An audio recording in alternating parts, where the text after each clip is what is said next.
Alrighty.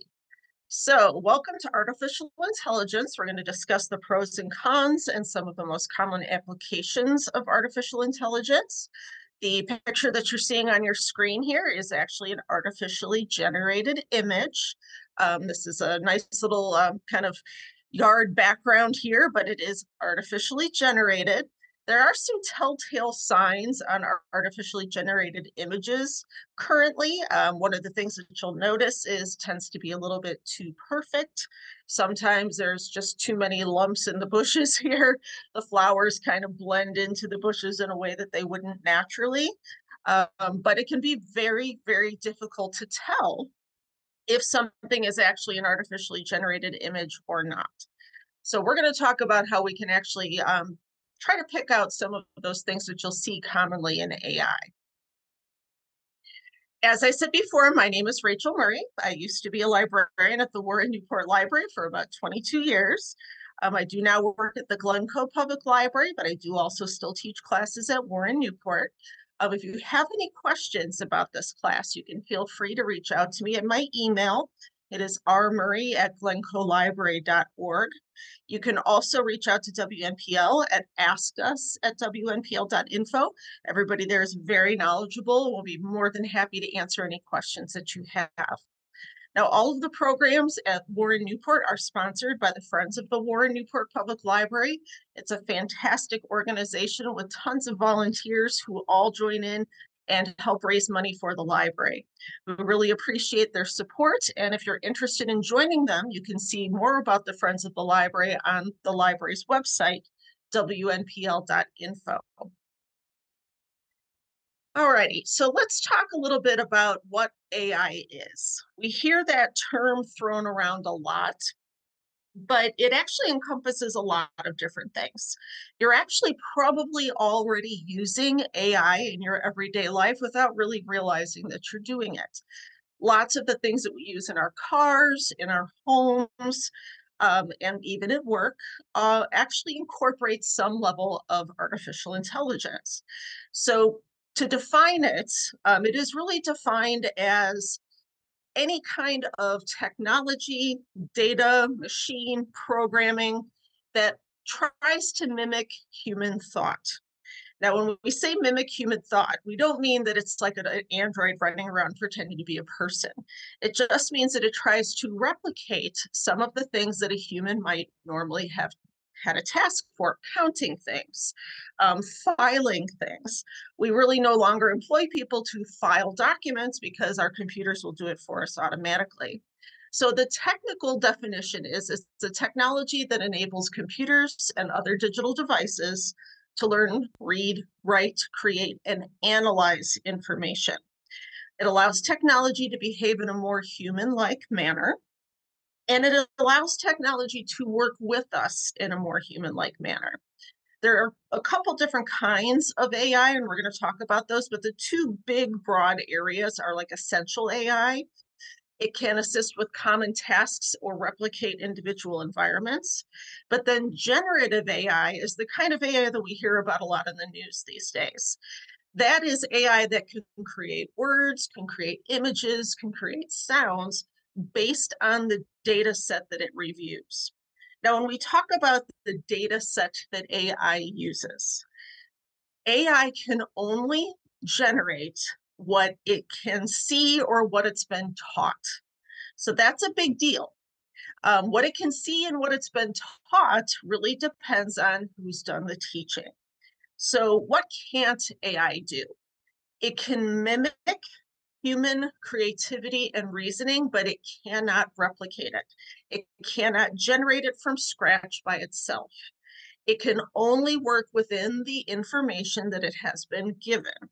So if you think about it from this standpoint, most of us are actually, in our own way, kind of a little bit of AI. We actually only know the things that we've been taught. But as individuals, we have the ability to go out and seek different information than what we've been taught. So we can seek out books, we can seek out music, we can seek out ways to be able to generate our own music, we can create film, we can create paintings. Those are things that artificial intelligence cannot do. It can only use what it's already seen and generate that. It doesn't have an imagination that can come up with something totally new that it's never seen before. So when we talk about AI, we're talking about machines that have been given a certain set of information, and that's what they're pulling their generative data from. So if you think about it, AI would be something like Google. Google technically is a version of artificial intelligence. It is searching everything that is freely available on the internet, and it's returning a search result to you. So that's always a good thing to keep in mind. We already use a lot of this without even realizing that we're doing it. Just to point out what we have on the screen here, we have a couple different real images and a couple of AI generated images. This top image here is a real photograph of a hummingbird. The one below it is an AI photo of a hummingbird. Now, you can see the difference between these two. This one is actually much higher in detail. It's zoomed in a little bit more. This one is a little less in detail. It's trying to mimic a bird that's in flight, but there's a little bit that's kind of off with it. Its little toenail down here looks a little strange. The way its beak is holding the flower is a little weird, but it's a very convincing image. If you weren't really analyzing it to see if it was real or not, it would be hard to determine which picture was actually real. These two pictures here is actually from a great website that I'm going to show you more about later. It's a little bit older, but it's really a lot of fun, and it teaches you what to look for in AI images. It's called Which Face is Real, and it presents you with two photos. It shows you a real photo and a fake photo, and they're not labeled on the website. So using this game, which it really is, you are given two photos and you're asked to determine and click on the one that is a real picture. Now, there's lots of different things to go into trying to determine which one is real and which one isn't. But looking at these two images, they're pretty sharp images. It would be kind of hard to tell what the difference was between the two of them. But when we see this website later on, I'll tell you a little bit more about how we figure out which picture is real and which picture isn't. Alrighty, so what are the different types of AI? There are really four main types that most people work with and most people discuss. And that's going to be starting with reactive machines. Reactive machines work with a fixed data set, and it's confined to a single machine, and it's the simplest form of AI. Now, when we talk about, sorry, I was letting somebody into the room and I advanced the slide. So when we talk about a reactive machine, this would be something like a chess game. It's something that is kept on a single machine. It's a game that you're playing. It's software you would install and allows you to play a chess game. And the machine is still using artificial intelligence because it's reading the board and it's reading the moves that you make and then determining what the next best move would be. But it's a fixed data set. It is only working on chess. It's not going to suddenly start playing tic-tac-toe with you instead. It's just playing chess because that's what it's been taught to do. The next kind is limited memory AI. Limited memory AI learns from what it experiences. So it's given a data set or multiple data sets, and it can incorporate those together and it can learn from it. Now, when we say learn from it, it can't go beyond the information that it's been given. It can't make extrapolated leaps in intelligence and decide, oh, if I know these things, then I obviously can know this other thing that I wasn't told. It can't do that, but it can work with the information that it's given and incorporate that into new tasks. Now, some examples of this would be what a lot of cars have nowadays. Your car key can remember where your seat is for your particular car key. It can remember places that you commonly go to and provide that as feedback on your directions on the screen of the car. It can remember things like your radio settings, which ones are your favorites. Those are limited memory. It's gathering more information and it is learning about your habits and what you like to do, but it can still only do it based on what you've taught it or what information you've given it before. So it's the most common form of AI right now. In fact, you could consider limited memory AI as being like a spell check, even. It's going to go through, or a grammar check, actually, would probably be a closer approximation. It's going to go through things that you've written, and it's going to tell you if the words don't sound right or they don't meet specific grammar rules. That's more of what a limited memory AI would do. Next is theory of mind AI. Theory of mind models human behavior as closely as possible. It can even mimic emotions and intentions. These would be things like ChatGPT, image generators. It would be things like video generators. And it's going to allow the machine to interact with a person in a more human nature. And it can be kind of unnerving sometimes. It can really approach real human behavior at times. It can get angry, it can get frustrated, it can say nice things, it can say mean things, but it still is only working within a confined group of data. But it's trying to replicate something. It's trying to replicate how a person behaves or how a person acts. It's not generating new emotions, new thoughts. It's just working within a set of data. The final kind is the self-aware AI. Now, this is kind of the Terminator style of artificial intelligence, and we don't have this yet. It's still theoretical. There's a lot of people that are saying we should never try to approach this because it could be super problematic for a variety of reasons. But self-aware AI would allow technology to have its own generative behavior, its own generative outcomes. You can't program it. It's going to decide what information it's going to incorporate. It's going to go find new information, even if you didn't give it to it. And it's going to allow it to think and communicate without direct human input. So that's the spooky kind of AI. That's the kind that a lot of people are generally afraid of. And there's good reason for that. It's because we just don't know what that would even look like at this point. All we have right now is the theory of mind AI. And again, some of that can push the envelope. But the self aware AI is the one that people are always cautioning about. They're always telling us, oh, we got to really watch out for this. We want to make sure we don't get to that point. Now, when it comes to implementing AI, there's a couple of different ways we can do that. Now, I realize this is kind of technical jargon here. I promise we're going to get more into the practical applications for all of this in just a minute. But I just want you to have this background so that you're aware when people are talking about AI and what they mean. Now, when you're implementing AI, it can either be single modal or multimodal. Single modal AI is going to work with a particular set of data and a particular type of data. So it would be like a text generator or a text writing device that is AI operated. That would be single modal. It is specifically working with the text that you're giving it, and it's helping you rearrange that text. It's helping you find new text based on different dictionaries, glossaries, or other writing. And it's helping you figure out a specific type of input based on a particular type of output. Or sorry, it's the other way around. It's a particular type of output based on a particular type of input. So it's a single mode of communication or a single mode of art, a single mode of data. Multimodal AI, which is the image that's on the screen here, allows us to incorporate multiple types of input in text. It's going to allow us to have more realistic AI output. It'll be more like natural language.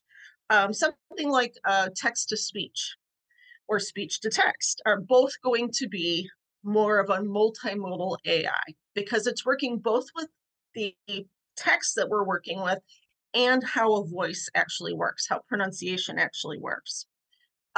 Video would also be AI generated video would be another example of multimodal AI. It would be something that's incorporating movement, it's incorporating facial expressions, it's incorporating sound, it's incorporating language, all of those together. And it's working together with all of those separate data sets to produce something that seems the most realistic. So the idea is at some point we can have multimodal AI that incorporates aroma, memories, preferences, sound, taste, touch, and even appearance. These are all things that are currently being worked on by different corporations. There are already some things out there that can generate specific scents for your home, depending on what's going on or what season it is. So there are lots of these types of tech that are already out there, but it's also things that are being worked on as a way to kind of improve our lives. Alrighty, so let's talk a little bit about some of the legitimate uses for AI. Now, when we're talking about business and commerce, there's lots of applications for artificial intelligence. I'm not going to go through all of these because there are so many of them, but there's quite a few here that I want to mention. You'll find that a lot of businesses are using things like Grammarly. Grammarly is web based software that helps you refine or reword things that you're writing. It can help your writing sound more professional. It can help your writing be more creative. It gives you suggestions for how things should be written or phrased. It can also go through existing writing and tell you ways that it can sound better. But that can be used in all different industries. That's used in healthcare and customer service and finance. It's just a single example of what you can use it for. There's also a few different interview programs out there that will pretend to be an interviewer and allow you to work with questions that they ask you. It'll generate questions on the spot and see how you answer them, and then judge your answers based on the job you're applying for, which can sound a little scary, but it's actually a really, really good tool. If you're interviewing for something, it's a great way, or even if you're just interviewing clients, it's a great way to improve your communication skills. Something that you might see every day if you currently work with a PC is Microsoft's Copilot. You kind of see that popping up at the bottom of your screen. It tries to help you search for information both on your computer and on the internet. So these are just some very common things that are used for AI. But where you're seeing real leaps and bounds right now is AI being used for things like healthcare, for medical imaging. They're trying to use it a lot now for medical students. It's a great way to actually allow them to practice certain medical techniques or surgical techniques without having to do it on a person or a cadaver. They're able to mimic and model what an actual human body would look like and allow them to try with digital tools to see if they can actually perform a particular operation or procedure. It's also used for diagnostics. They can try to model what might be going on in your body based on all of the medical data that they have available to them about how other people's bodies have reacted to certain stimuli. It's also used very commonly in customer service. A lot of us have probably seen at some point contacting your bank or some other company where they have a chatbot that's available to try to direct you to the right place to contact. Now, those can be super annoying, particularly if they're not a very good chatbot. You can try to ask a question and it keeps giving you the same answer. But some of them are actually quite good. They can use the keywords in the question that you ask, and it will try to direct you to the proper person. A lot of phone systems now are using this too. It can be used in finance. It can be used to track fraud. It can be used for financial planning or risk assessment. Things like transportation, self-driving vehicles are technically a form of artificial intelligence because they're constantly having to view the road and the current traffic situation and behave accordingly. It can also be used for driver assistance systems. Things like when your car, if it has one of those braking systems, if you get a little too close to the car in front of you, it starts beeping and it slams on the brakes for you. It can actually be a wonderful system, or it can be really annoying depending on how you drive. It can also be used for traffic and for road maintenance because it can model where the most likely problems are going to be and generate solutions. It's used a lot in retail for inventory management and for ordering to determine what's going to be popular and what isn't. It's used in education. It's already being used for different things like online tutoring, for lessons, for determining if something has been plagiarized. That's a big thing right now. It can be used in energy to manage the energy grids to figure out when peaks are going to be based on weather patterns. They're also using it in human resources to find different resumes that match particular terms. The old days of a person actually sitting down and going through every single resume is usually not how it goes anymore. Usually, resumes are searched by some kind of technology to look for particular skills or particular experience, and those are the people that end up getting interviewed. It's used in security for facial recognition. The police, law enforcement, they all use it to be able to try to track people down at airports or train stations. It's used a lot in entertainment. We've all seen things that have AI generated backgrounds, that have AI generated graphics. They can look really, really great depending on the kind of labor that's put into them. Sometimes they can be a little annoying. It just depends on how they're generated, but it's more and more common because it is cheaper than actually building a huge set and filming something. It's used in law to process legal documents or to look for particular court cases if you're an attorney. And it can also be used in space. In fact, space exploration and spacecraft modeling is a huge, huge industry for AI right now. It can help them figure out where potential problems might lie. Now let's talk a little bit about what you can use it for personally. Now, many of the applications we just talked about, you can absolutely use yourself in your own life. You could use it if you're applying for jobs or if you're trying to keep track of your personal finances, but it can also be used for a lot of other personal reasons. It's great for education, whether it's yourself or you have a student. Using things like ChatGPT can help you refine your writing. I'm not saying to have it write your whole paper for you, but you could use ChatGPT or Grammarly to help refine your writing and give you suggestions for how you might want to word something. It can also be used for plagiarism detection. There are things like virtual tutors where you can type in a math problem and it will walk you through the solution instead of just giving you the solution. It can even go through summarizing reading for you. That's become a really, really popular use of AI. If you have to read through lots and lots of journal articles, AI can really quickly help you summarize what is in each of those articles so that you don't have to read each and every single one of them to the letter. You'll find that you're using it in environment and everyday living, things like planning a new home or planning where you're going to put your furniture, deciding what kind of flooring might look nice in your house. You can also use it for cooking. You can type in on lots of different apps nowadays what ingredients you have in the fridge, and it will generate a recipe for you. These are all common ways that you're probably using AI in your own household. You can get advice through different AI systems, things like legal information. You can type in what you're experiencing, and a lot of different software, including things like Google, will try to give you some information that you can look into further. It's great for travel. If you're trying to map where you're going, we probably all use Google Maps in one form or another. One thing that Google Maps does is it suggests alternate routes. So depending on what route you're currently on, if suddenly there's an accident, it can suggest another route for you. That is a level of artificial intelligence to be able to look at the map and say, oh, there's a problem here. Let's redirect you here. You can definitely use it in your career. I know I've used ChatGPT at different times to help refine my writing. I've used Copilot a lot on my computer to help me locate different resources. And I absolutely use Google frequently. I'm a librarian, and we use Google a lot to try to direct us to resources.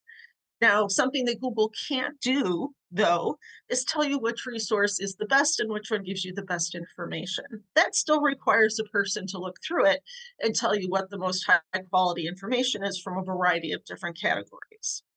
And finally, you can use it for personal development. You can have it improve your writing. You can use it for artistic purposes. You can generate different images and have it inspire you. There's a lot of really great things that you can use it for. At the bottom of the page here, I actually have two selections that I actually went into and then just copied and pasted what I had on my screen and put it here. I went into ChatGPT and asked a common question: how can I make more friends? And it gave me a long, long list of ways that you can improve your social life. Things like being approachable, join clubs or groups. Now, you might think that these are common sense, and in some ways they are, but sometimes getting that reinforcement of someone or something else telling you that can actually be very validating. So that's one thing that ChatGPT and other artificial intelligence can be really good for. Now, I wouldn't rely on it solely. However, it's a good way to see what resources are available out there. One thing I will commend ChatGPT for is at the end of your answer, it is going to list where it got a lot of that information from. It's giving you the sources, particularly if you're asking a question like a health related question or a legal related question, or if you're asking about a particular work of art or a particular piece of literature, it does cite its resources, which is super important because it's always a good idea to go back and check and make sure that their take on it is the same as your take on it. The other image that I have at the bottom of the screen is I asked, I think this was I can't remember. It's a Chat GPT's. It's Dolly. That's what it is. It's the Dolly software generator, image generator. They're both by OpenAI, but I asked it to generate an image of a rabbit for me, and I could pick the style. I was able to say what kind of style I wanted it to be.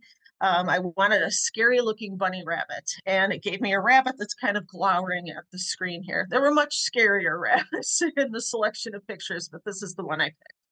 So it lets you choose a style, it lets you choose a size, and it will actually generate an image for you based on the text that you input. So if you're looking for a logo for something, or you're looking for a picture to put in a project, it's actually a good way to try out different images and see what appeals to you. So what are the concerns with AI? What do we need to know about it, and what should we be aware of when we're utilizing it? There's actually quite a few things out there that really concern professionals, and we're going to go over some of those now. I just clipped an article here that was in the New Yorker. It's why the godfather of AI fears what he's built. And he's got good reason to worry about the things that he's built. He actually pioneered a lot of the technology that is currently used in AI, but he's worried now that it's being used for unethical reasons. And we're going to take a look at what some of those reasons might be and what you need to be aware of. Now, there's a couple of things that are really commonly brought up nowadays when it comes to utilizing AI. One of them is shadow AI. Now, this is when AI is being used within a business or an organization, but it hasn't been officially sanctioned by the business or organization. So, this would be like a school district that has teachers that are using AI to generate lessons, but the district hasn't actually set up any policies about how that should go. Or, say, a marketing company that has people that are using AI to generate some of their text for their marketing campaigns, but they have no policy in place for how they should be using that and whether or not it should be used within the different campaigns that they're using. Now, there's a reason why there would be concerns for something like a marketing company using AI to generate their marketing campaigns. And that's because everything right now that is currently being commercially generated for most businesses or people to utilize for AI is based on freely available public information. So that includes things that are copyrighted. So you could find a logo for a company is in the internet. It's in the set of data that AI is searching to find a new logo for your company. You can't be sure if AI is incorporating elements of that copyrighted image into the new one that it's generating for you. The picture of the rabbit that we just looked at a second ago, there's no way for me to be sure that that isn't actually copying different elements of an actual artwork that's already out there. Because it's using a fixed set of data, it's what's freely available on the internet, you can't always be sure what it's pulling from to generate that image for you. A lot of times people will say to an image generator, show me an image of a starry sky. And it will be very, very much like Starry Night by Van Gogh. And that's because it's pulling the keywords that you used and it's saying, oh, you want something that's like Starry Night by Van Gogh. So it's already incorporating something that already exists into the artwork that it's generating for you. Now, the other kind of another kind of AI is called bias. Bias in AI is implicit. Now, what do we mean by that? Each and every one of us has some degree of bias. That means that we are born with a particular viewpoint. We curate that viewpoint over time based on what we're exposed to, how we grow up, who our friends are, who our family is. Each and every one of us has some level of bias. We don't always like to admit that we have bias, but we do. And acknowledging that you have bias is a really big step of it's part of being an adult to realize that you have a particular point of view and it may not be the same as someone else's. Just like humans have bias, whoever's teaching or providing the data that artificial intelligence may be working with also has bias in it. So what we see a lot in artificial intelligence is that it has particular kinds of bias. If you type in "show me an AI image of a doctor," it will almost always be a male, a white male. Now, that's a problem because that definitely is not what all doctors look like, and it's not who all doctors are. So that can be super problematic when you're looking into what images generate and what kind of information they're working from. So keep that in mind anytime you're seeing anything that's been generated by artificial intelligence, that there's going to be a certain level of bias in it. And it's always important to make sure that you're reviewing anything that's AI generated to see what bias is there. And that requires us to be super objective when we're looking at it. Another concern is privacy and legality. As I said before, when they're drawing images or text from the internet or all of the freely available data that's out there, you are drawing from things like people's addresses. There's tons of address directories that are out on the internet. You're drawing from things like copyrighted text or copyrighted information. You're drawing from things that are on social media, somebody's photos that are on social media that are publicly available. AI relies on all of that freely available data to generate itself. So when we're talking about whether it's legal or even ethical to use some of this information, that all comes into play. So when we're using anything that's AI generated, we have to be very cautious that we are not accidentally committing plagiarism or violating copyright by utilizing somebody else's original material in a way that it wasn't intended for. All right. Something else that you might have heard of on the news is when you create an AI resource, you have to teach it, you have to train it. Because it's artificial intelligence, it only knows the information that it's provided with. So let's say somebody creates something like ChatGPT that requires tons of text input.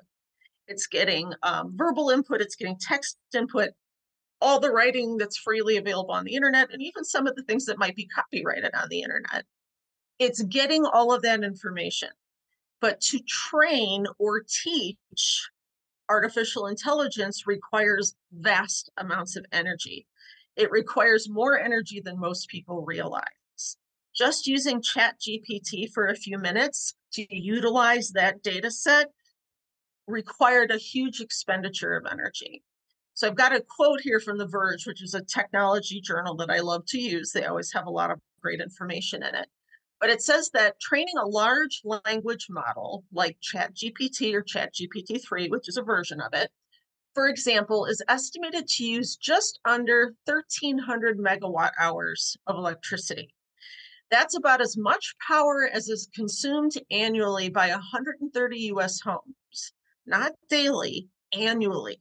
Just training ChatGPT used as much energy as 130 US homes did for the entire year. And that's an ongoing process to keep training ChatGPT. So it's not like it just happened once, it happens frequently.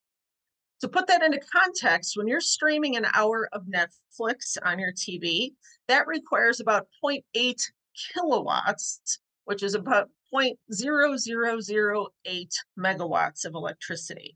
So watching a movie is significantly less energy than what it takes to go into training some of these AI databases. Means you'd have to watch 1,625,000 hours to consume the same amount of power it takes to train ChatGPT-3. That's a ton of energy. So when we go and we test out some of these AI tools, I understand everybody wants to try it. I understand everybody wants to see what it can do. Just be mindful that it requires an absurd amount of energy to teach these different databases, and it's eating up tons of energy to create them. Alrighty, so let's take a little bit of a look at what the difference is between reality and AI when it comes to words or language. Artificial intelligence is frequently used to generate text or language. It can be used to generate quotations or writing samples based on the information that's provided. It can also create fake writing selections. So here's an example. This is an artificially generated Abraham Lincoln quote. This is actually from the Lincoln Memorial Tour. And they admit in the tour that this is an artificially generated quote, so they're not trying to pull a fast one. But they actually have a generated quote that says, "Slavery is not confined to the pages of history. Today, the painful and troubling reality of slavery persists in our prisons and jails, where individuals endure hardship and suffering while being denied the opportunity for rehabilitation and redemption." Now, Abraham Lincoln did not say that. That is not a direct quote from him.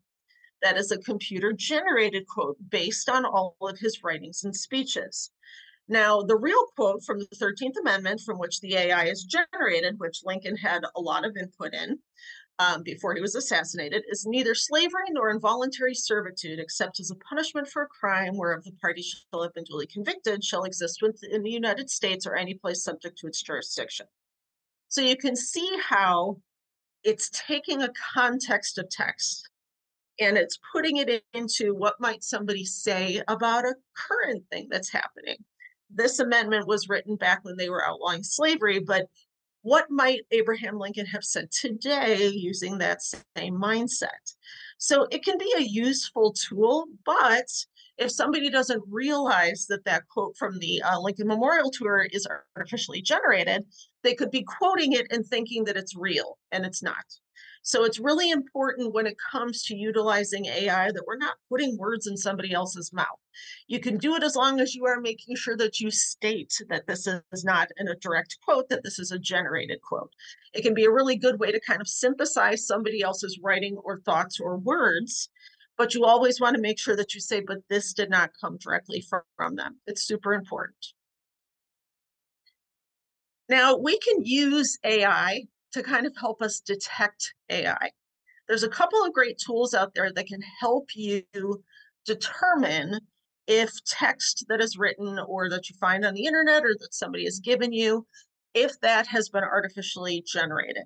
Now, ChatGPT generates text, but you can also ask it whether or not certain text has been artificially generated. So when you put in a quote, I use the quote on the previous page. I asked it. Oh wait, no, I did a different quote here. So this is it was taken from an advertising site. I asked it if it's a stylish shoe perfect for every occasion. It features a sleek design, comfortable fit. I asked, is this something that was written by a person or is this something that was computer generated? Now, the answer ChatGPT gave me is the text provided could easily be AI generated, as it has generic and promotional tones typical of product descriptions. However, it also could have been written by a human. So, what they're saying is there's no real telltale markers that mean it was absolutely machine generated. A lot of times in machine generated text, you'll see that it repeats terms a lot. This is why AI should be used sparingly, whether it's for your own writing or for something at work. It's because it can become very repetitive. The style can be very repetitive. You should really only be using it occasionally to help you kind of bump up your writing a little bit, not using it to write things for you. Kids that try to have Chat GPT write their papers, they almost always get found out. There are other tools that we'll talk about in a little bit that can actually help us determine if something's been plagiarized or not. The other example, I used Copilot, which is Microsoft's AI tool that they have in Windows 11. And it will tell you, again, the same selection about shoes. It says, now here's a twist. Could this description be AI generated? Well, it's like a mystery novel. The plot thickens. Now you'll notice that there's a real difference between how ChatGPT reacted to this selection and how Copilot's reacting to it. Copilot is trying to be cute. They are trying to be more conversational in how they are giving you their replies about what they think of this writing selection. They even, at the end of the verdict, they say it's probably a blend of both or it's possibly both. But at the end, they actually ask me a question. So, by the way, have you ever fallen head over heels, pun intended, for a pair of shoes? Tell me about your shoe love story. That sounds kind of cute, but anything that I input into Copilot, they're going to use. So be mindful of that. If you are using your own writing and you're putting it into ChatGPT or you're putting it into Copilot, it's going to become part of their database. Your writing will become a selection of part of their database. It's part of what they tell you when you first sign up to use it. It's on all of their websites. So just be mindful when they start asking you little questions like that. Whatever you tell them, they're going to incorporate into their database and it can be used by somebody else later on. The other thing that you should be mindful of when you're using things like AI, do not ever put personal information in it because, again, that becomes part of their database. So if you're putting things in like you have a question about a health issue, you don't want to put that into ChatGPT or Copilot. These are generating replies. They are going to absorb that information.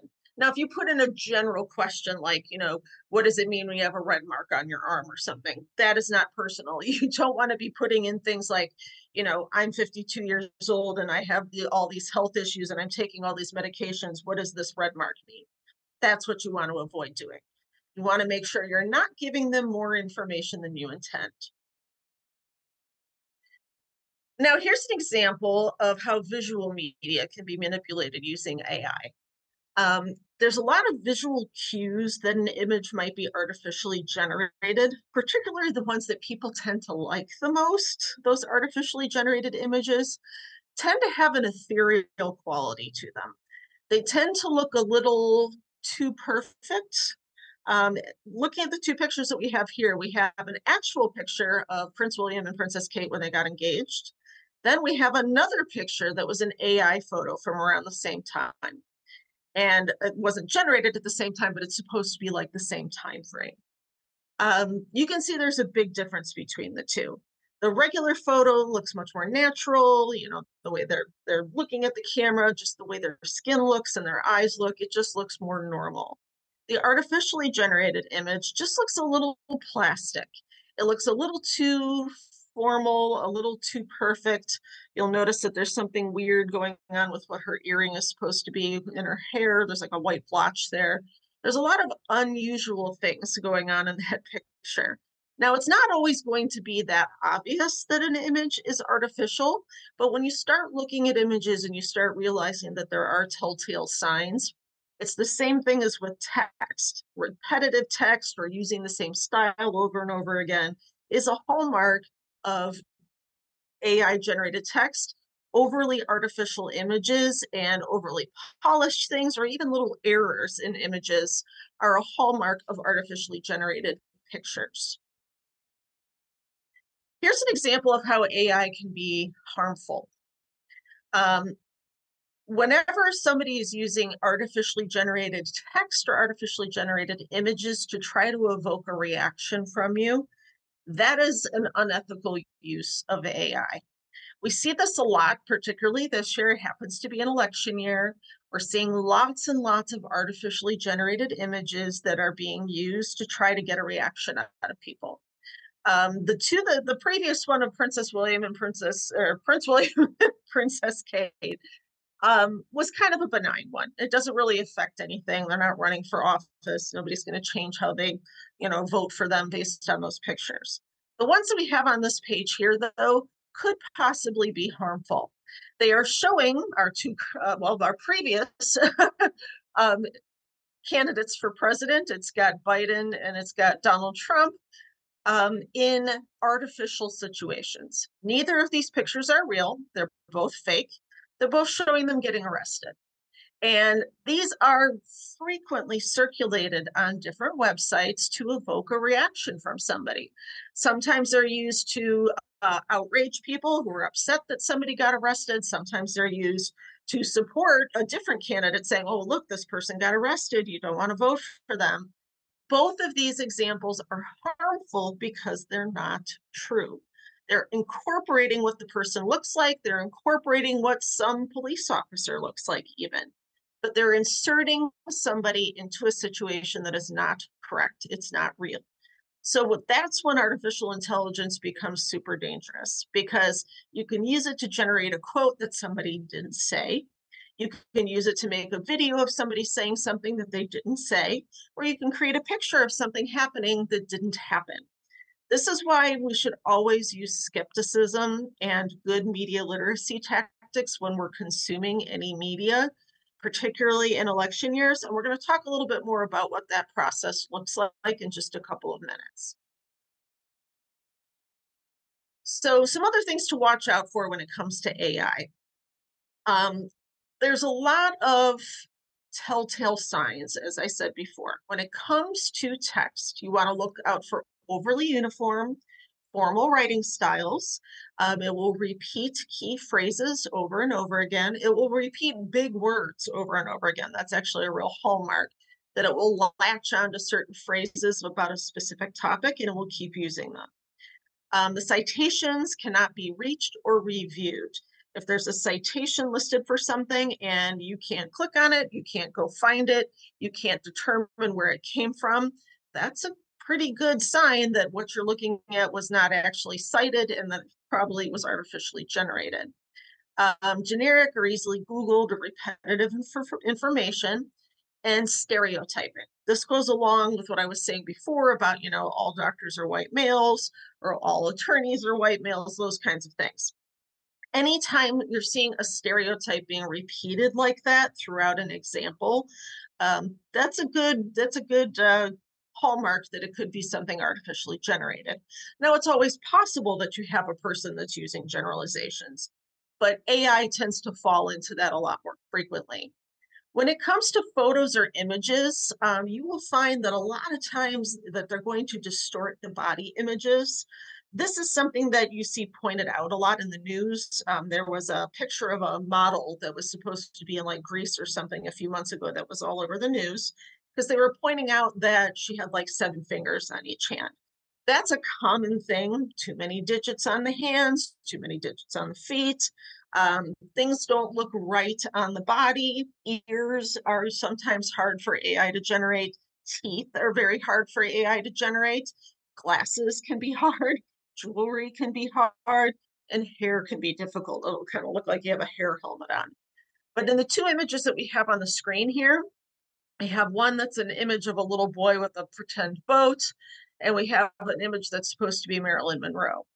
Both of these are artificially generated. You can see that they have kind of this little boy's got kind of his knees don't quite look right. Now, I mean, that you could have a person whose knees look like that, but they just kind of look a little unusual. They're uneven. You can see distorted backgrounds. In the background of this picture, those might supposedly be trees, but it's kind of hard to tell what else is supposed to be going on in the background there. You'll see halos or water spots, and we'll talk about more about those in a minute. But the pictures are overly refined and perfected, particularly this Marilyn Monroe one. Obviously, this is generated to look like Marilyn Monroe, but it doesn't really look like her, particularly even when she was younger. When she was this young, she had dark hair. She actually was not a blonde. So it just kind of looks overly perfected. You'll also see things if there are charts or graphs that are generated by AI. They're going to include inappropriate data. Like the data doesn't match up with what they say it should match up with. It'll say like it's including sales information, and then it will say something on the chart like 5, and it doesn't even actually graph anything.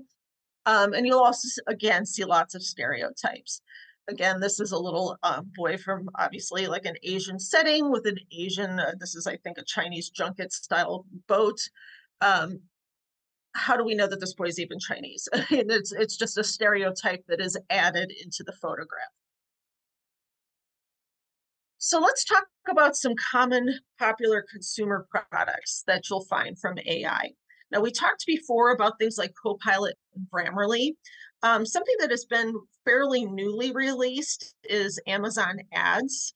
If you run a small business and you're trying to produce advertising, Amazon Ads actually is a service on Amazon that allows you to create quickly very good ads for different products.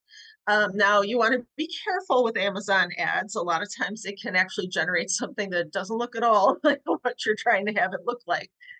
Many of us might have seen there were images going around on the internet of a couch that looked like a gorilla and it had like 12-pack abs. And that was not a real couch. It was something that somebody generated and then put on Amazon. You'll frequently see images for products on Amazon that have been artificially generated. Most people are trying to use this to show what the same shirt would look like in, say, 10 different colors, or what the same product would look like in different colors. But you will see people that'll use it for nefarious purposes. They'll say that a product looks a certain way and it really doesn't. But it is a tool that's out there. It is available. So if you are somebody that runs a small business or you want to sell things on Amazon, Amazon Ads is a good tool to check out. Many people might have heard of IBM's Watson. Watson both generates text and images, works very much kind of like ChatGPT does. It's very conversational. It helps you analyze both files and the contents of files, which is great. It can allow you to find multiple files that'll talk about the same topic. It's super useful. Then we've got the OpenAI products. Those are the things we were talking about earlier, which is ChatGPT and DALL-E. ChatGPT is text-based. It allows you to either generate text or correct text or get suggestions for text, whereas DALL-E is an image generator, and it's based on your text input that you give it. So with DALL-E, you can say, I'd like an image of a scary bunny rabbit, and it will give you a scary bunny rabbit. Or you can say, I would like a picture of, let's say Elvis Presley with blonde hair. You could ask it to do something like that, and it will generate that type of an image for you. It is basing what you're asking for on the text that you input. So the more specific you are, the more specific the image will be generated. Then we've got something called Fireflies. If you do a lot of Zoom or different chat calls, you might have heard of Fireflies before. Fireflies is a software package that will summarize your Zoom calls for you. So if you were using Fireflies for a class like tonight's, it would actually provide you with a full set of notes about everything that was discussed. It would be able to summarize the slides for you. It would summarize everything that the person said, and it would give you a breakdown of what was discussed. The idea of Fireflies is so that you can go back and summarize very easily what you learned in a meeting. It's also great if you can't attend a meeting. It allows you to send Fireflies into that meeting. It will collect that data and give you a summary afterwards so that you can utilize those notes for your own use. Then we've got synesthesia, which I always have a hard time saying. Synesthesia actually will create videos. Videos out of AI are something that are super useful. However, they're also a little dangerous. It's one of those things that people get kind of worried about because it can be very hard sometimes to tell if a video is real or if somebody generated it. This is how you get videos of people saying things that they never said. But you can also use it for things like incorporating a particular product into a scene, incorporating a particular background into a scene. The things that are kind of unethical sometimes about using products like synesthesia are something we've seen a lot in marketing in recent years, where they insert a deceased celebrity into an ad. I think Fred Astaire was a very common one for a little while. They would show Fred Astaire dancing. There's a famous old version of that, which is Gene Kelly dancing with Jerry Mouse from Tom and Jerry. That's an old example of that, and he actually agreed to do that. However, it is the same kind of an example. You're inserting something that wasn't actually there into the original video. So things like synesthesia can do that, but they can also be used for legitimate creative purposes. Then we've got Grammarly. As I said before, Grammarly will help you correct your writing. It will give you suggestions for your writing on how to make it better. There's a free version of it out there, which is super useful. You can put in your writing and it will give you suggestions on how to improve it. To get the real technical suggestions, though, you do have to subscribe. If you have Apple products, they are getting ready to launch Apple Intelligence. This will be Apple's version of AI, where it'll allow you to ask questions of your phone. It'll allow Siri to work more seamlessly with all of the different apps and things on your phone. And then we've got Copilot. That is Microsoft's tool that they have on their with their Windows software nowadays. It is useful. You can utilize it to help you find different things within all of the different drives that you have on your computer. You can tell it, I want all of the files that talk about this topic, and it will go find all of them, whether it's in OneDrive or saved directly to your computer, which can save you a lot of time instead of going through files and looking for ones that deal with a specific topic. So that's just a few that you should be aware of, but there are new products that are coming out every single day. Before you subscribe to anything, I always recommend that you do your due diligence, go look for if there's reviews of it, find out if anybody has used it and what their feedback is. You should also make sure that you are reading these user policies for each of these products. Know what you're agreeing to. If you put something into ChatGPT, does it become part of their database? Yes. You want to make sure you're aware of that before you are inputting your own information there. Now, there's several tools out there that are super useful for determining if something is artificial intelligence. One of them is CopyLeaks. CopyLeaks is used by a lot of educational facilities because it determines AI generated patterns for text. This is what a lot of different teachers are using, or university professors, to try to find out if something is plagiarized or not. You even see companies like different publishing houses using it to see if different parts of a submitted manuscript have been plagiarized. It looks for cues in writing that classify the text as automatically generated, but it's not perfect. I've tried it. It is about 90% accurate, but I had taken something that I had generated on ChatGPT and plugged it into CopyLeaks, and it did not detect that it was artificially generated. So it's not perfect. None of these AI tools are. They're still working within a framework of, does it include these cues? Because again, it only knows what it has been taught. So the more that they're used, the better they'll get. But for right now, you still always want to just be using your own eyes and ears to determine if something sounds right to you or not. Next, we've got Google. Google can actually be used to do a reverse image search. Reverse image search allows you to find out the origins of a particular image. If you're using it on your finger, or sorry, on your phone, you can hold your finger down on the image and you'll actually see a little pop-up that says search image with Google. And it will go out and try to find all of the instances of that image being utilized on Google. If you're on your computer, same thing, you right click and you can do search image with Google. It will do the same thing. Doing that lets you see where this picture originated from. You can go back and see, is it showing up on things like Reuters or AP News? Or is it only showing up on secondary sites like on Reddit or somebody's blog? Those are going to be less legitimate than finding it on a legitimate news source or on another, like a company website or something.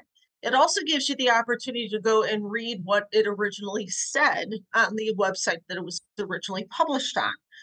What was the intent of this photo? Was this an artificially generated photo that they just wanted you to see was an example of something and somebody picked up on it and decided to plug it in as being real? Or was it something that somebody is using just because they wanted to try out some of these image generators? Next is GPT-0. GPT-0 identifies AI. It's a paid service. You do have to pay for it, but it detects commonalities in AI. So it's going to report it back to you. Again, it's not perfect. This one's a little bit better than CopyLeaks. When I tried GPT-0, it did do a pretty good job, particularly of identifying things that came from ChatGPT. So it was useful for that. But again, they're not perfect. They're still going to miss sometimes. So if you try any of these out, they are really useful, but just always keep in mind that they can be wrong too. Alrighty, so now I'm going to give you some ideas for how you can actually spot AI yourself. I'm going to tell you about a website called Which Face is Real. And I love this website because I think it's an easy introductory way to start training yourself on how to recognize artificial intelligence in images. The website, again, is just whichfacesreal.com, and it gives you two pictures. It's just a simple looking screen with two faces on it, and it will tell you to click on the image that is real. And it's going to show you those images. So in the example we have here is we've got a gentleman, looks like he's in a business suit on the left-hand side, gray one. Gentleman in a business suit on the right-hand side, looks like he's got a black suit on. So which one is real? Looking at the two pictures, they look, they both look pretty good.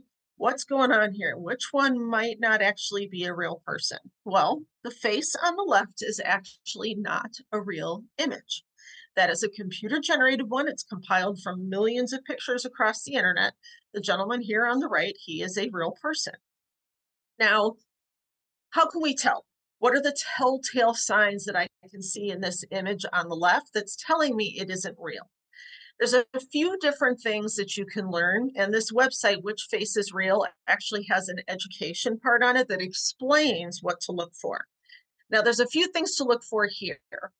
This guy has wrinkles.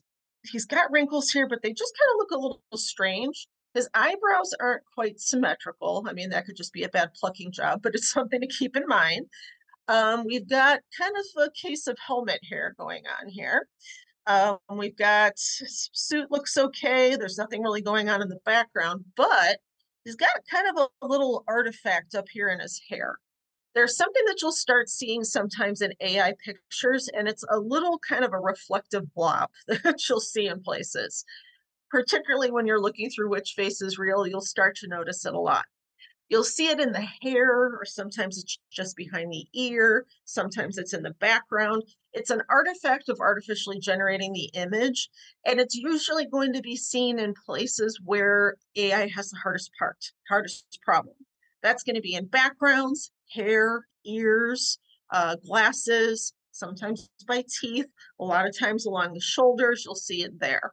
Jewelry is very hard for AI to replicate and have it be exactly the same in both ears. So it's just something to keep in mind. But I strongly recommend going to this website and trying it. First of all, looking at the education section is really, really useful because it explains why you should be looking for things. This is a slightly older form of AI. So some of the things that they're talking about you won't see as often now, but you will still encounter them in AI images. So this is a great way to start teaching yourself that you should be looking at images with a little bit of skepticism. You should be taking some time to analyze an image and say, is this real or not? Or did somebody edit this? Is this an actual image? Or did somebody put something else on top of this to generate a different look? It's a really, really fun tool that will teach you to start looking for some of the clues that something might be AI. Now, in that same vein, there are several quizzes available that are freely available out there. But these can help you learn more about what to look for. The first one is a Britannica AI quiz. This actually goes through several different images and it asks you which image is real and which image isn't. Some of them will just say, click on it if it is real, click on it, or don't click on it if it isn't. It's very useful in that it does a lot of art images. It does a lot of nature images. It's not so much focused on faces the way which Faces Real does. The New York Times has an AI face quiz. It's actually a lot of fun to do. It has an image generator. This one might require a free New York Times account. It doesn't have to be a paid New York Times account, but you can register for a free one. If it is not letting you go there, you can always try to clear your memory cache and see if it'll let you do it then. Usually you get to try a few articles for free on the New York Times, and if you clear your cache on your computer will forget that it's visited there before. Next, there's one called the Tidio AI test. This one's actually a lot of fun too. It has a lot of information in it about what you should be looking for when it comes to images. There's a PC Magazine AI quiz. I like the PC Magazine articles. PC Magazine does a great job of explaining tech in a way that makes it very accessible. Globe and Mail. This is a decent quiz. I usually don't read the Globe and Mail, but this one's not bad. It actually lets you go through and see if something might have been ChatGPT generated, or if it's going to ask you if different images have been generated. It does both text and images. And finally, the BBC actually does a monthly AI quiz, which is great because that means you're going to get a different one each month. So they keep changing. That means as AI keeps changing, the technology that you're seeing in these quizzes will change too. Take a look through it. You can go to just bbc.uk. It's on their bite-size section, but they have a new one each month, and it lets you go through and try those quizzes and see which things you can identify. Utilizing quizzes like this is probably the most painless way to start learning about what AI is and what it can do. It's going to train your eye to notice different things about artificial intelligence. And it's also going to be a little less tedious than just reading article after article after article about it. Each of these has a slightly different way of approaching it. So trying each of them would be super useful for you. So definitely check it out. Now, I want to make sure that when we're approaching any kind of AI, that we are practicing good media literacy habits. Now, when we say media literacy, we just mean that we are utilizing smart practices for approaching any kind of media. That includes written word, things we're seeing on the internet, things we might be reading, things we might be seeing on the news. Media literacy is super important, particularly in an election year. You want to make sure that you're evaluating the sources that you're looking at and picking good sources. Now, that doesn't mean that you have to skip certain sources or that you can't have a favorite that you like to go to amongst all others. You absolutely can. The biggest idea with media literacy is don't get all of your news from one place. Always make sure that you're going through and getting news from multiple places because it increases your perspective and it makes it less likely that you're going to get fake information that hasn't been checked. So the following practices are probably the best way that you can do that. You want to make sure that you know the difference between misinformation, disinformation, and malinformation. Now, on the next slide, we're going to talk a little bit different about those, but they are different ways of approaching things that might not be true. Misinformation is a mistake. Somebody took a quote out of context and they realize that they did that, and they come back later and they fix it. Or they call a company by the wrong name and they come back later and they correct, they post a correction, or they say that they've corrected themselves. They said the name of the company wrong. That's misinformation. It's a mistake. Disinformation is disingenuous. It means that somebody's taking information out of context on purpose, and they're trying to make sure that you are fooled in a way. Now, it doesn't always mean that it's entirely malicious. It just means that somebody is taking something out of context and hoping that you will believe it. And malinformation is malicious use of information. Oh, yes, actually, Roz, I sent everybody copies of these slides. It has all of the links in it. So when you get that copy, it's going to be a PDF. You will be able to open the PDF and go through, and you should be able to get all of those links so that you can utilize all of these. I'll send it again when I send a copy of the recording too. Okay, so malinformation is the third kind. Malinformation is malicious use of information. It means that somebody is deliberately trying to fool you. Now, disinformation can kind of start leaning that direction, but malinformation means that somebody's lying. Disinformation means something's taken out of context. Malinformation means they made it up. AI, like the pictures of either Biden or Trump being arrested, that is malinformation. That is somebody that's using something and they know what they're doing with it. They are not mistaken in what they're doing. They know exactly what they were doing. Now, you also want to make sure, as I said, that you're getting your news from multiple sources. It's a great idea to make sure that even if you have a favorite place of getting your news, that you always look at more than one place. You need to be mindful that even though you have a favorite, you might even have a favorite pundit. You might have a favorite newscaster that you trust more than anybody else. But at the end of the day, news is a business. These people are giving you a point of view that they know you're going to tune into. So you want to make sure that you're looking beyond just that point of view. And this goes for everybody that's in news. The only two organizations that I can recommend to you that tend to be in the middle of the road, and that's because they sell their articles to all different sides of the political spectrum, all different sides of the social spectrum, are Reuters and AP. They are newswire services. Newswire services have reporters that write a general article and they sell it to CNN or Fox News or MSNBC, whoever that might be.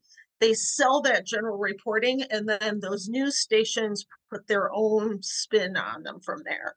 So if you want to get the information before it's had any spin put to it, you would go to Reuters or AP directly. That would be how you would get the actual information. Now, again, everybody has some form of bias. So yes, there will still be a little bit of bias in Reuters and AP, but it's going to be less than what you're going to get anyplace else. Because again, at the end of the day, AP and Reuters are paid by the news agencies, so they are going to be as middle of the road as possible. Otherwise, if they're too far left or right, they're not going to buy their work. They're just not going to purchase those articles from them or that reporting from them. When it comes to CNN or Fox or whoever your favorite is, they are marketing their information to a particular mindset, and the people that are tuning in are providing them with revenue. So going back and forth and checking lots of different places for information for your news is a good way to get multiple perspectives. So again, you don't have to read everything, but it's a great idea to always read more than one article on a topic. If you've never tried one before, I highly recommend a news aggregator. Those are things like if you go to Google News, if you're on Google and it has those nine dots up in the corner, click there, there's a little news icon. That's a news aggregator. And what it does is it shows you all of the articles from every different publication that has an article on that. You'll see one article and then there'll be a little box you can click on. And it will show you all of the reporting on that topic. It's a good way to make sure you're reading lots of different perspectives. Now, next, you want to watch out for information apathy and fatigue. That makes it much easier to believe a fake image or a fake story when you encounter it, because you're so tired of hearing about all the different conflicts. You're so tired of hearing about this person said this and this person said that, that you just stop paying attention. News apathy is real and it lets us ignore new information. So be wary of that. It's very easy to happen, particularly in an election year, but it makes it very easy for us to fall for scams. It makes it easy for us to fall for fake things when they come out. Beware of illusory truth. Illusory truth is where something is repeated often enough that you start to believe it. So even though it's not true, you've heard it enough times that when you hear it again, it rings a bell. So it would be like if somebody said, I have brown hair, and they keep telling you I have brown hair. You can see right here, I do not have brown hair. I have very white hair. But if somebody kept saying, well, she has brown hair, she has brown hair, eventually your brain might start to say, oh, Rachel has brown hair. And that would be what you would think of because somebody's told you that enough times that your brain just clicks that way. And it's just how our brains work. It's not that you're doing it on purpose. It's not that, that you're purposefully trying to mislead somebody. It's just your brain starts to work that way. Also be mindful of echo chambers and confirmation bias. Echo chambers and confirmation bias are just when you keep hearing things from people who think like you're going to continue to believe that that information is true. That's why it's a good idea to read outside of your comfort zone. And it will absolutely allow you to get more perspectives. Yes, Gloria, we'll make sure you get a copy of that. Finally, you want to make sure that you recall at all times that all news is a business. It's also a good idea to remember that all of this artificial intelligence stuff that's available out there right now is also a business.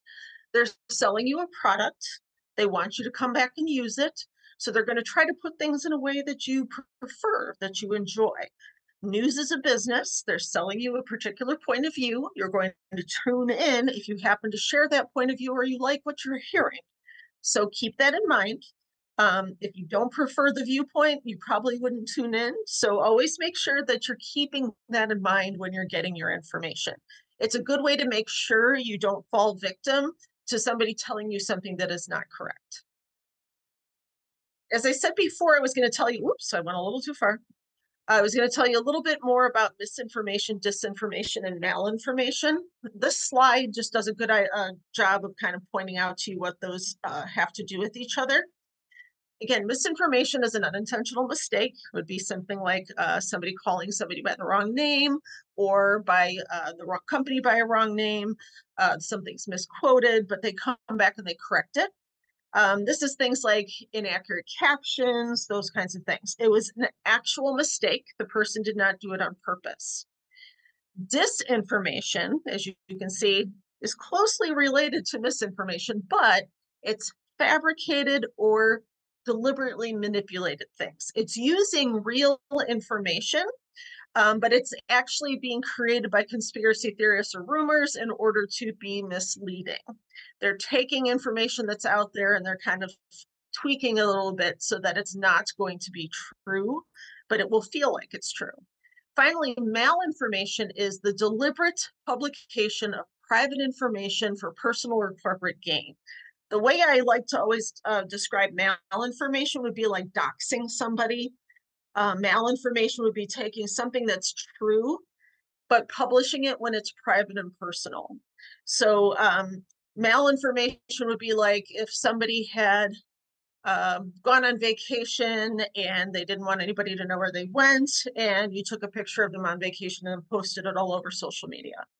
It would be somebody's phone number, somebody's social security number, private, dangerous information that if you let it out publicly could really hurt somebody. Taking that and publishing it. That is malinformation. That is trying to hurt somebody. It is trying to create harm. So that's the difference between those three types of information. And being aware that those types of information exist is important because it can help us analyze, particularly artificial intelligence, when we're seeing it. If it's giving us information about somebody that we know we shouldn't have, that's malinformation. If it's just giving us a fake picture, like those arrest pictures, that's disinformation. If it's just making a mistake, that's misinformation. All righty. So if you want to stay ahead of AI, the number one thing I can recommend to you is that you keep reading articles from good sources. Some of the ones that I recommend, the first one is kind of rudely titled. It is associated with that Which Face is Real website. It's called Calling Bull Blank. I'm not going to say it, but it is very interesting. If you go in and read it, it is actually put together by the University of Washington, and they walk you through how AI and data manipulation can really change the way the data is viewed. It's super interesting. They've done a detailed study on it. It's really worth reading through. So yes, even though the website has a rude name, I wanted to include it because it is really, really good information. Obviously, they were trying to pander to their college age students when they were naming this, but it's really a great website to go and read through. They have a lot of really valuable information there. Next is the University of Texas at Austin. They have a great article on political machines. It's understanding the role of AI in elections. Great, great article. Definitely recommend that you look at it. They've been doing lots of research at U Texas Austin that is very up and coming. It's something I think we really should keep an eye on. Great place to keep an eye on to see if they have new information coming out. Next is CNET. I use CNET all the time. It's a great technical journal and it's online. They give all kinds of information about technology, including new products that are coming out, new services that are coming out. They review lots of different technology trends, and they do a great job of covering AI. They've got this article that's misinformation, how it works and ways to spot it, and how AI is used within misinformation. It's really a great source to just keep an eye on in general. If you're ever buying something like a TV or a phone, CNET is always my go-to for where I go and look for reviews on products or services. And finally, we've got an AP article. It's called Nervous About Falling Behind the GOP. Democrats are wrestling with how to use AI. It was an interview that they published, but it's a really great overview of how different groups are looking at AI and recognizing that it's there and recognizing that people are using it, but asking the question, should we be using it? It's geared toward the election in this particular article, but it's very applicable to whether or not we should be using it ourselves, whether or not businesses should be using it, and what the different ethical pitfalls are of actually utilizing AI when it comes to something that has real life, real world consequences. Alrighty, so that is the end of my presentation. I realize I threw quite a bit of information at you. So I understand you're going to have questions. I want to make sure that if you have questions, I'm happy to answer them now. If you find, though, later on, as you're going through the slides again, I'm going to make sure I send everybody an additional copy of the slides. It will be coming from my Glencoe email account. But I'm going to make sure that I send all of that to you along with a copy of this recording. But if you have any questions, anything you can think of right now, I invite you to go ahead and turn on your microphone and ask. Otherwise, if you don't, thank you very much for being here tonight. I really appreciate your attention. I appreciate you being interested in this very important topic. So thank you for being here. But I'm happy to stick around and answer any questions you might have.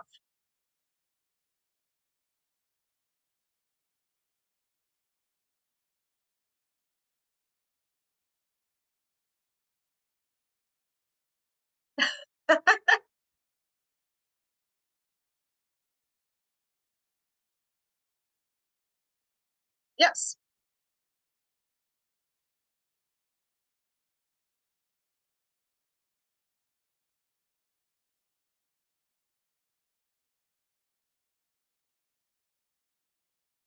It's such a big topic. It is. There's always something, and there's a million things I didn't cover tonight. So it is an ongoing process to learn about AI. I am submitting this recording to Warren Newport, so they will probably put it on their YouTube channel. They have a YouTube channel that includes things called WNPL Tech Time, and it's a lot of the classes that we've offered, including things like navigating the news, which is about media literacy. There's classes on there about using Excel, using things like PowerPoint. So if you're interested in going back and looking at any of the classes that we've offered, including this one will probably end up on there at some point too, go to YouTube and just look for WNPL Tech Time, and you will see all of those videos. There's things on there like about Google Maps and other products that we have, even the databases that the library subscribes to. So if you're interested in learning more about the classes, by all means, go check that out. But I want to recommend to everybody, particularly if you have a Warren Newport library card, there's a resource called LinkedIn Learning that the library subscribes to. LinkedIn Learning is going to be available on the Warren Newport website. It's going to be under the Discover tab, and then you'll see a link that says All Databases. It's an alphabetical list of all of the databases you can access with your Warren Newport library card. And on there, you'll see a link for LinkedIn Learning. When you click on it, it is going to ask you to put your library card number in, and it will only work if you have a Warren Newport library card. Now, many other libraries in our area also subscribe to LinkedIn. The way these databases work, we can only provide them to the people who live within our district. So each library has to buy their own access, but LinkedIn Learning has about 100 different classes that you can take on AI and utilizing AI in business. So if you are a small business owner or you want to be able to implement AI for the company that you work for, check out LinkedIn Learning. They have so much great information about using generative AI within a business setting, using it to increase your productivity, All of those classes are free on LinkedIn Learning with your library card. So definitely check it out. It's a resource that I really recommend that everybody try.